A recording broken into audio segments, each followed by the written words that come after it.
Hello everyone, it's Pastor Ian here again with another one of our daily briefings. Thank you for joining us. Today we are in Joshua chapter 13. We're continuing with our series, and we find that Joshua has gotten old.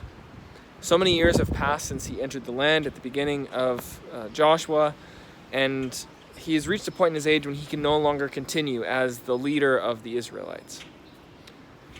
And there's a problem, because normally when you're about to retire, you'd like to look back and see all of your accomplishments and know that everything that you worked for has actually happened. But Joshua has a problem, because some of the land has not been taken yet. True, there have been many battles and many victories, and lots of the land has been conquered and distributed to the different peoples of Israel. But his work is not finished yet. And so Joshua has this feeling of, what now?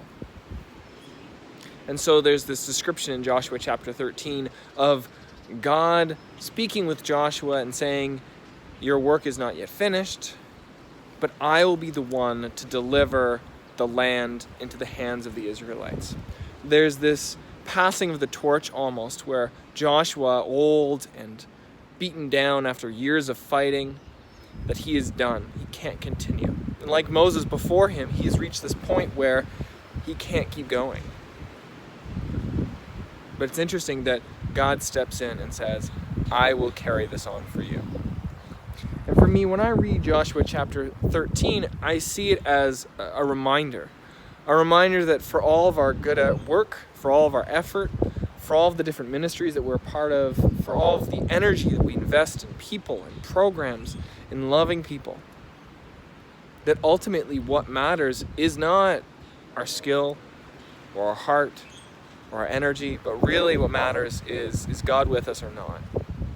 Is he on our side or is he against us? Because if you look at the conquering of the land, it is clear that when God is with the people of Israel, they succeed.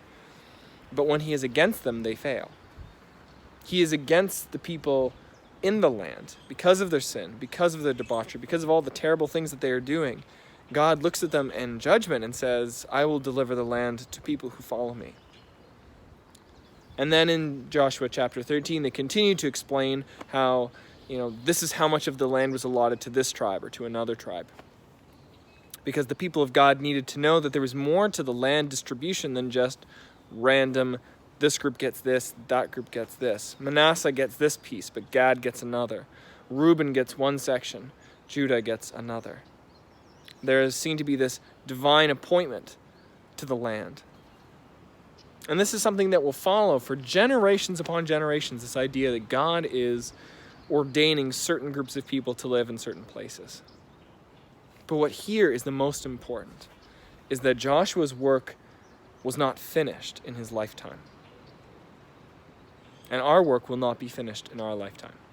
There may be some things that we live for, some causes we strive for civil rights, for the rights of the unborn.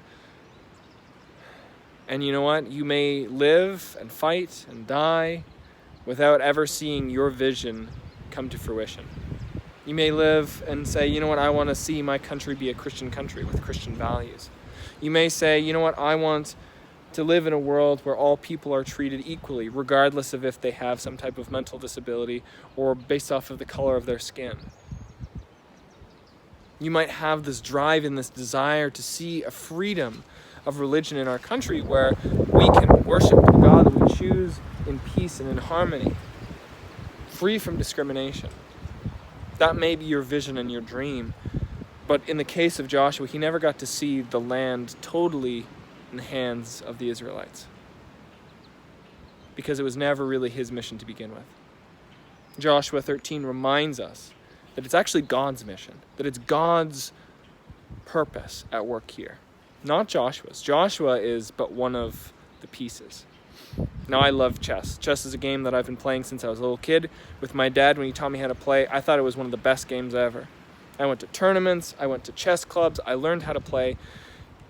And if anything, here we see that Joshua was just one of the pieces. He wasn't the player. God was the one directing him, guiding him, moving him in certain places, to telling him what he should do in certain situations. And that is the way that we are. We are not the player, we are one of the pieces. And God may give us gifts and talents. Just like each of the pieces in a chessboard, they might have different abilities. They can move in different ways. But really, it's God's purpose and God's plan. And He will be the one to see it come to fruition. Maybe not in our lifetimes, but maybe one day. And that's what we work for. We work for God and His purpose. And so we continue. We don't continue hoping that this is it. We continue knowing that there is more to this life than just the moment we live to the moment we die, that there is something greater than this. And we hope that we can fulfill our part to the point where God looks at us and says, "Well done, good and faithful servant." And from the life of Joshua, we can see that that is entirely possible. So let's hold to that. Whatever it is that drives you, don't let that possess you to the point where you say, "It's my mission, it's my vision, it's my goal." Learn to let go, like Joshua, and say, "You know what, this has been my life's work, but I can leave it with the Lord Most High, because He is the one who will see it through." Amen.